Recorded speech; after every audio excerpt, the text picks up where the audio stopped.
Shuklambaradharam Vishnum Shashivarnam Chaturbhujam Prasannawadanam Dhyayet Sarvavignopashantaye. Om. Dear friends, we read the shloka number 47 of first adhyaya in the last episode. Shloka number 47 is the last shloka of that first chapter, that is Arjuna Vishada Yoga, where, as the title itself says, Arjuna got into a mood of despondency. Why? Because he just wanted to see who were all the people with whom he had to fight. And when he saw his own relatives, his own gurus and friends, all the relatives, then he suddenly felt all these people are my own people. And we have been brought up by them. We have been brought up by my grandparents who are Bhishma and others. And Drona and others, they taught me. How can I kill them? So that is what he was thinking. And he was raising big issues like Kula Dharma, Jati Dharma, etc., etc. He was talking about Varna Sankara. So all these things he was talking about Punyam, Papam, etc. And Eva Muktva Arjuna Sankhe Rathopastha Upavichatu. Ratha Upastham is the base of the chariot. He just sat down, almost collapsed. And Visrujya Sasharam Chapam, just left the bow and arrows, and then he sat there. So that is how this chapter has come to an end. And in the end of every chapter, at the end of every chapter, we have got one line. That is mentioning that so-and-so adhyaya has been completed. So that is the overall meaning. But what does it say? If we see the actual lining of actual words which are there in that line, it says, Iti Srimad Bhagavad Gita su Upanishatsu Brahma Vidyayam Yoga Shastre Sri Krishna Arjuna Samvade so-and-so Vishada so-and-so Yoga. It will talk. What is the name of the yoga? It will tell. Now here in this particular adhyaya, Arjuna Vishada Yogo Nama Prathamodhyaya, it says. So what does it mean? Here also there are certain words which we have to notice. Bhagavad Gita su, it says. Bhagavad Gita su. Gita is a singular word. Gita su means in the Gitas. It is talking about plural. Bhagavad Gita su.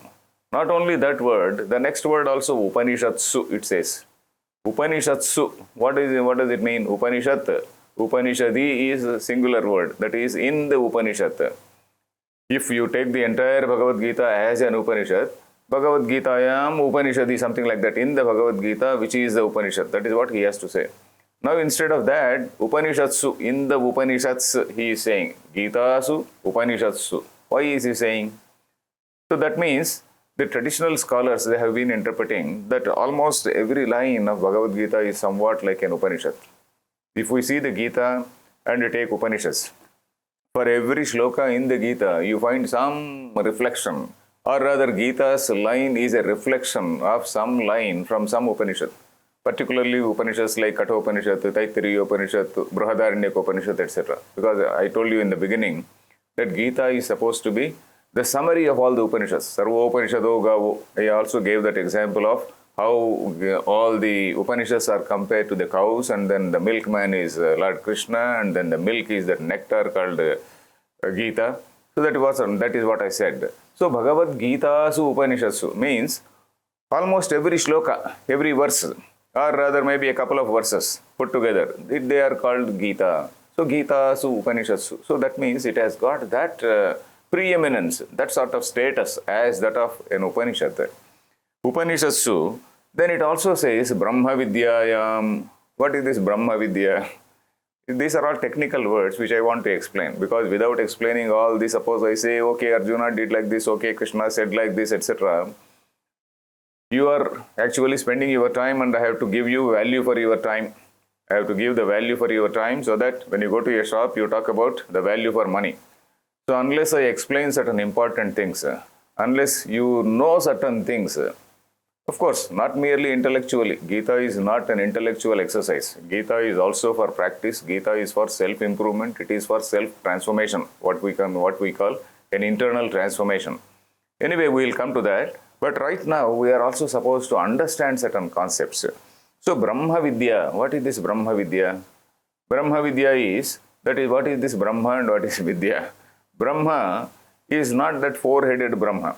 When we say Brahma, we immediately recall, one picture comes to our mind. There is one gentleman called Brahma who has sprung from the lotus. There is, of course, a lotus has sprung from the navel of Lord Vishnu, and Vishnu is somebody who is sleeping in, relaxing in that Kshira Sagara, and in that particular lotus, Brahma is formed, and Brahma is having four heads, etc., and his wife is Saraswati. That Brahma we talk about, and we are not talking about that Brahma.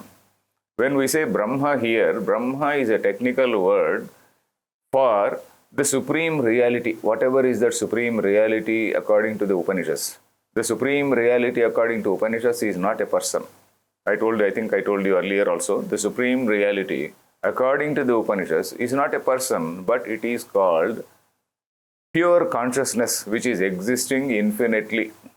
Pure consciousness, which is existing infinitely, and that consciousness is manifesting as all the names and forms which we imagine in that. I will explain to you slowly and slowly as we go through. Right now I will not go into that because it will take a lot of time. So I will slowly explain. I will explain later what is meant by Brahma. In fact, when we do Sandhya Vandana also, many of us we do Sandhya Vandana. Brahma karma samarabhe we say. Uttishtantu bhuta pishachaha ete bhumi bharakaha etesham avirodhena Brahma karma samarabhe. There again Brahma karma we say. And why do we say that Brahma karma? This is the Sandhya Vandana is a process of realizing your own innate divine nature. That you are not so-and-so X, Y, Z, etc. You are not different from that supreme reality, what we call Brahma. So that is what is Brahma karma. An activity or rather a particular meditation which is meant to tell you or remind you every day, 3 times a day. You are reminding yourself. Of course, some people they do 3 times a day. Nowadays, because of various problems, and then we are so busy, at least 1 time a day, if we do, it is good enough. At least that is what the relaxation which I have given to myself. I don't do Sandhya Vandan 3 times a day. I cannot. We'll be moving here and there. And there is so much of activity in modern day life. And okay, some people may be doing 3 times a day, they are lucky people. But anyway, that is basically an exercise or a spiritual exercise or a meditation to remind oneself about one's divine nature. That is Brahma. About one's self as not being different from Brahman. So that is the reason why we call it Brahma Karma Samarabhe. So here also Brahma Vidyayam. So Brahma, as we go ahead in the text, the basic purpose of the text is to tell what is the supreme reality. And what are you and how are you related to that supreme reality? That is the basic purpose of this text. Brahma Vidyayam Yoga Shastre. This word also is important. This word yoga also is important. Shastra also is important. Yoga, I think I explained to you earlier. Not explained, I just told the meaning. That is yoga. We are familiar with the word Patanjali Yoga. And we are also familiar with what we call yogic exercises, etc. Yoga, asanas, etc. And the asanas which we do is only a small part of that Yoga Shastra. And in that Patanjali Yoga, the focus is on the concentration of mind. That is Chitta Vritti Nirodha, it says. That is all the mental, what all the thought frames which appear in the mind.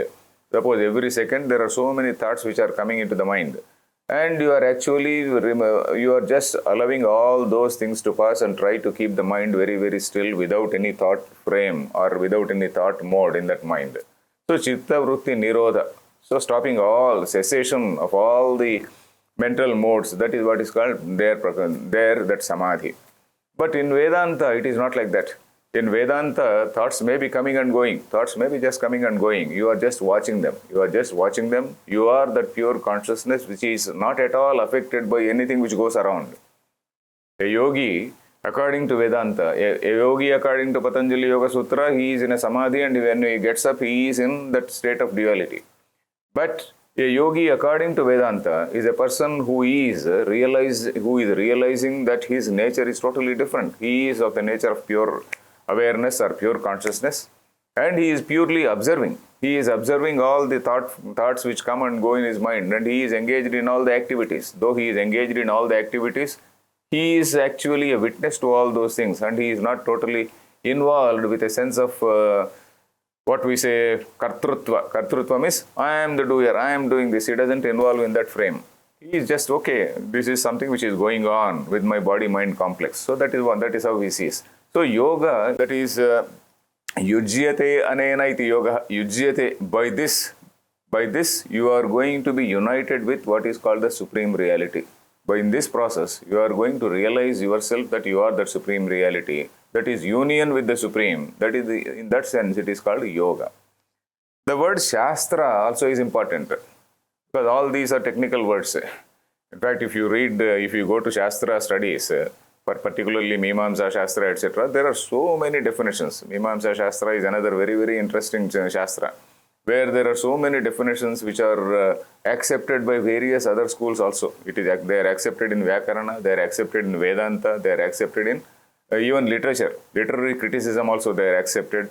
So like that, Shastra is a word from that Mimamsa also. Shastra comes from the root or from the etymology is, there are two derivations for that. One is, Shastra is that which tells you, yes, you have to do this. That is a Shasti iti Shastram. We know the word Shasanam. Shasanam means, okay, Raja has given a Shasanam or the government has given some Shasanam. Shasanam means it has given an order. And that order is something you have to follow. So Shastram, at one level, it also tells, you have to do this, you have to do this. For example, matters relating to Dharma. For the word Dharma can be roughly translated as ethics in English. Dharma can be broadly, though Dharma we say that it is something which is very, very difficult to translate. We can roughly translate it as ethics. So ethics is something which tells about what is good and what is bad. That is, Dharma also tells what is good and what is bad. So in that sense, the Shastram has no compromise. Shastra has to say, you have to do this, you have to do this, jolly well, you have to do this.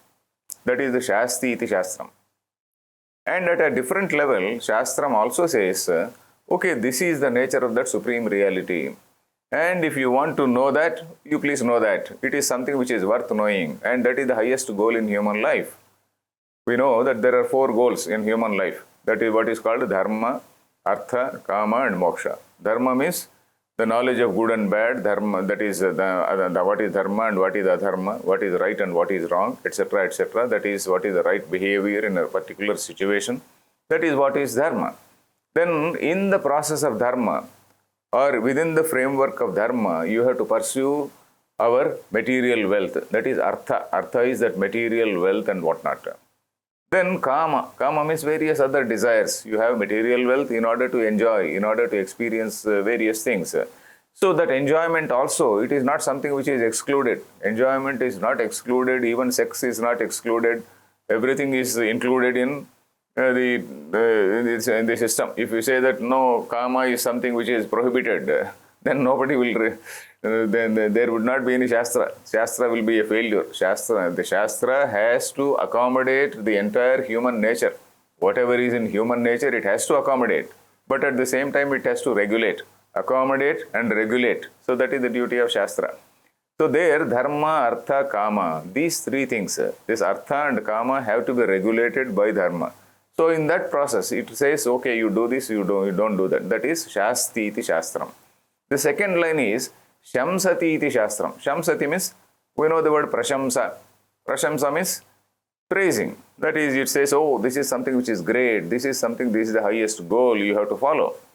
And for that highest goal, there cannot be any compulsion. There cannot be any compulsion. Somebody may be interested in that, somebody may not be interested in that. So when you say Shamsati iti Shastram, it is saying, yes, this is the nature of that supreme reality. And okay, all the people may not be interested. I am interested only in my job, I am interested in my day-to-day life, and okay, I am leading a dharmic way of life. I am doing various charitable activities. I am truthful to my to all my relations. So in that way, I am discharging my dharma. I am also enjoying some comforts. I have acquired some artha. I am also enjoying my kama. That is going on. At one level, I may be very happy. But there may be some people, very, very rarely, who are also interested in what is that supreme reality. So that dharma, there, Shamsati iti Shastram, it prashamsati. Yes, this is the highest goal. This is the thing to be achieved. And this gives you liberation. Basically, liberation is the highest thing which a human being seeks. So that is Yoga Shastra. Then Sri Krishna Arjuna Samvade. Here again, Samvada is again a technical word. Samvada, we know the word Vada. Vada means when two people discuss. Vada does not mean dispute and fight and whatnot. In some context, we use the word Vada to refer to some sort of fight and context. So Vada technically means there is a discussion. Suppose two people are discussing, two intelligent people are discussing to know what is the truth. And I have no agenda and you also have no agenda. We exchange our ideas very freely and we try to arrive at what is the truth. So that is what is Vada. When you and I, we very honestly try to explore the truth. What nowadays we call it something like brainstorming. Usually in the modern meetings we use the word called brainstorming. So 10 people or 5 people sit together and then they storm their brains so that, and they get all the ideas so that they will arrive at some sort of some strategy in whatever manner, in whatever thing they want to pursue. So similarly, here Vada is that. And of course, there are two more words, Vada, Jalpa and Vitanda. Jalpa is something where I want to establish my point of view. I want to defeat you. I want to establish my point of view. That is what is Jalpa. And Vitanda is one step low. Vitanda is one step low means it is something which is more, it is rather inferior in the sense that even I don't have any specific plan or any specific siddhanta or a doctrine, but I want to demolish what you say. I have no doctrine, I have nothing to say, but I want to demolish what all you want to say. Simply I am only against you. So that is what is Vitanda Vada. So the Vada, Jalpa and Vitanda, there are 3 terms which are used in what we call Tarka Shastra. And here Samvada means, Samvada is a dialogue between a student and a teacher. A student, here the teacher is Lord Krishna, and Krishna we say, Krishnam Vande Jagadguru we say, Jagadguru, Krishna is called Jagadguru. That sloka, very famous sloka is there, Vasudeva Sutam Devam, Kamsa Chanura Mardhanam, Devaki Paramanandam, Krishnam Vande Jagadgurum. So that Jagadguru, Krishna is in that state of Jagadguru. So Krishna is the teacher and Arjuna is the student. So when there is a discussion between a teacher and a student, it is called Samvada. So that is what we have to see. So Samvada is again, this is a technical word. So we have seen some technical words here. What is the meaning of Geeta and why it is called Upanishad and what is this Brahma Vidya and what is Yoga and what is Shastra and what is Samvada, Vada, Jalpa, Vitanda, etc. And Jagadguru again, incidentally, that word also has come. Incidentally, we may know the meaning of what is called Jagadguru. Nowadays, of course, we do have some traditional pitams. Some traditional pitams may be established by Shankaracharya, Ramanujacharya or Madhvacharya. Very, very old traditional pitams where they are called Jagadgurus. Jagadguru, that also you have to see. What is the meaning of Jagadguru? Jagat is something which is totally changing. Gacchati iti Jagat. Gacchati. The world is always changing. It is always in a state of flux. So a guru is somebody who is also supposed to keep in touch with all the flux which is going on, the entire social changes which are going on. And while steadily established in Dharma, while steadily established in Shastra, he should be able to interpret the Shastras. Nowadays we talk about what we call globalization. And globalization has brought about so much of social change. And a guru has to cope with that social change. If the guru does not cope with the social change is not going to wait for you. Social change will be running and the guru will be very much behind. So you have to run with that. You have to run with that and you have to adopt your strategies and then you have to present yourself in such a way that you are heard by all the people. It is like a relay race. Sampradaya, what we say, this handing over this tradition is somewhat like a relay race. We all know what is a relay race. Relay race, somebody runs for about 100 meters, hands over that baton to the next man. That man runs again, hands over the baton to some other man. So you have to keep running. So that means you have to be in touch with what are all the changes in the time, changes going on in the society. And accordingly, we have to tell what are the basic points and how much we can change and how much we should not change. So what are the essential things which we have to keep, etc., etc., we have to see. So that is the meaning of what is called Jagadguru. So with this, we have come to the end of this first chapter. And we have to go to the next chapter, that is what is called Sankhya Yoga. We will see it in the next episode. Harihi Om Tat Sat.